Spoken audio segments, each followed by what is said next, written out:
आज यह बड़े सौभाग्य की बात है कि आज बनारस हिंदू विश्वविद्यालय के कैंपस में मैं श्री नागाबा के जीवन वृत्त पर जो शोध कर रहा हूँ, उस संदर्भ में मैं डॉक्टर श्री चंद्र प्रकाश सिंह के बंगला में बैठा हूँ। आप श्री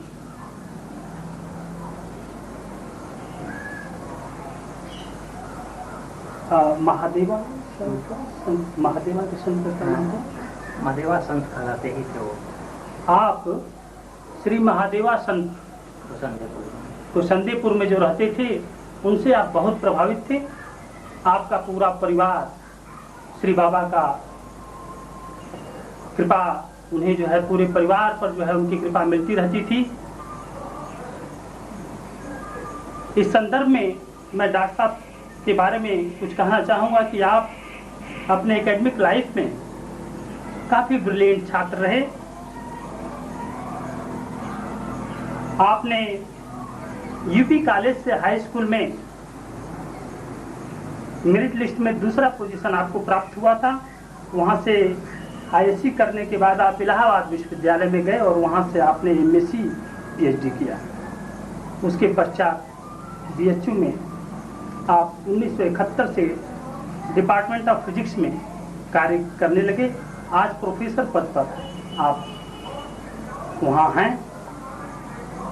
आपका कहना है कि श्री नागाबा जब थे शरीर में, तब आप सैतापट्टी लगभग 7-8 बार जा चुके हैं और आपने श्री नागाबा के बारे में जो कुछ देखा है, जाना है, सुना है, मैं डॉक्टर साहब से निवेदन करता हूं कि अपने उन संस्मरणों को बता करके हम लोगों को बता दें।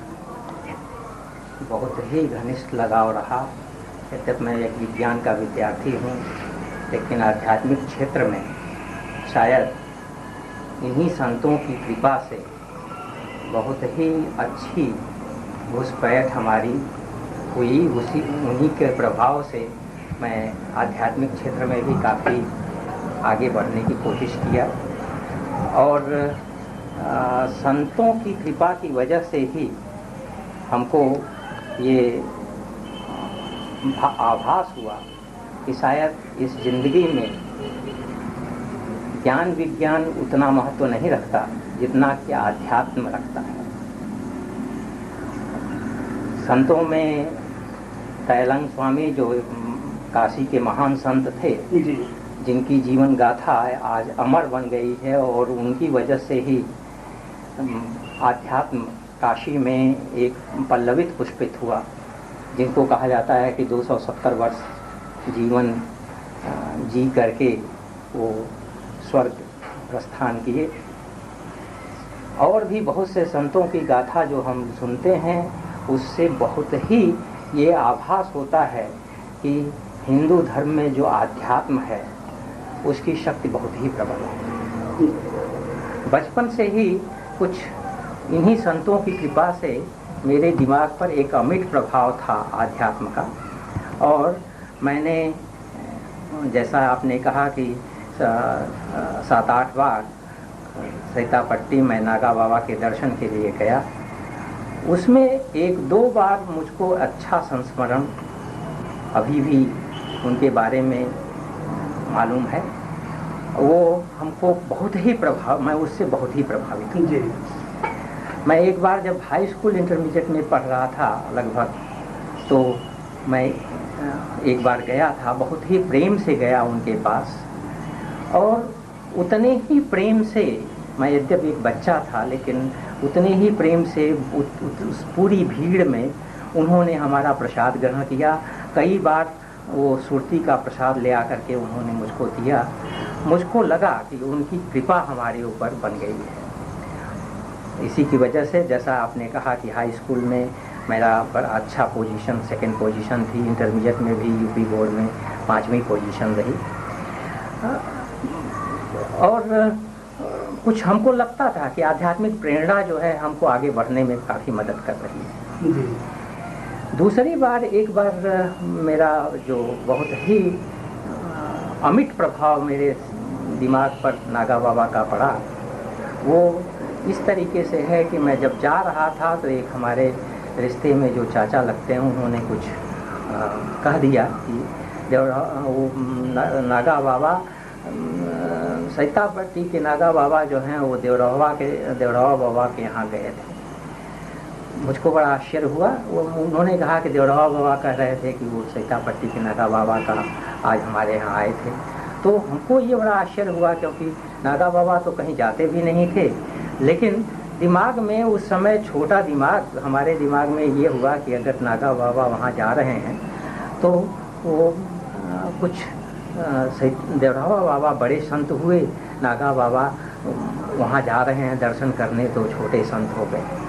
कुछ इसी तरीके की एक दो दफ़ा छोटी सी कल्पना मात्र दिमाग में हुई थी, लेकिन फिर इसके बाद मैं कुछ प्रेम में अभिभूत ही वहाँ पर पहुँचा। तो सबसे पहले मुझको बड़ा धक्का लगा जब उन्होंने बिल्कुल दुत्कारते हुए कहा, भाग जा भाग जा, तुम संतों में छोट बड़ देखता है।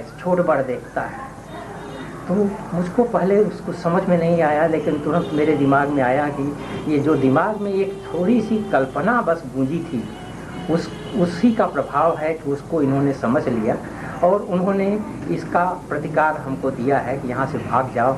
और इस तरीके की संतों में छोटा बड़ा कहने का न करने का हमारी बुद्धि उसके अनुरूप नहीं है। ये 2-3 बार वो आकर के उसी भीड़ में वो हमारे पास आते थे और बड़े जोर जोर से डांटते थे कि संतों में छोट बड़ देखता है। और अंत में बिना प्रसाद, वो हमारा प्रसाद भी नहीं स्वीकार किए और मुझको वहाँ से उसी तरीके से सब इकट्ठा ले करके वापस आना पड़ा। मुझको बड़ा आश्चर्य होता था नागा बाबा को देख करके, क्योंकि अभी तक जितने संत मैंने देखे हैं सब में लौकिक व्यवहार होता था। वही एक संत थे जो बिल्कुल ब्रह्मलीन थे, जिनमें कोई लौकिक व्यवहार नहीं था।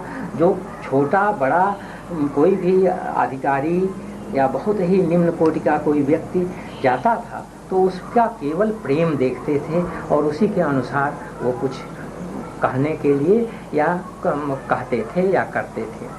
ये किसी भी संत में हमने नहीं पाया। कुछ अन्य संतों में मैंने पाया है कि कुछ न कुछ लौकिक व्यवहार होता था।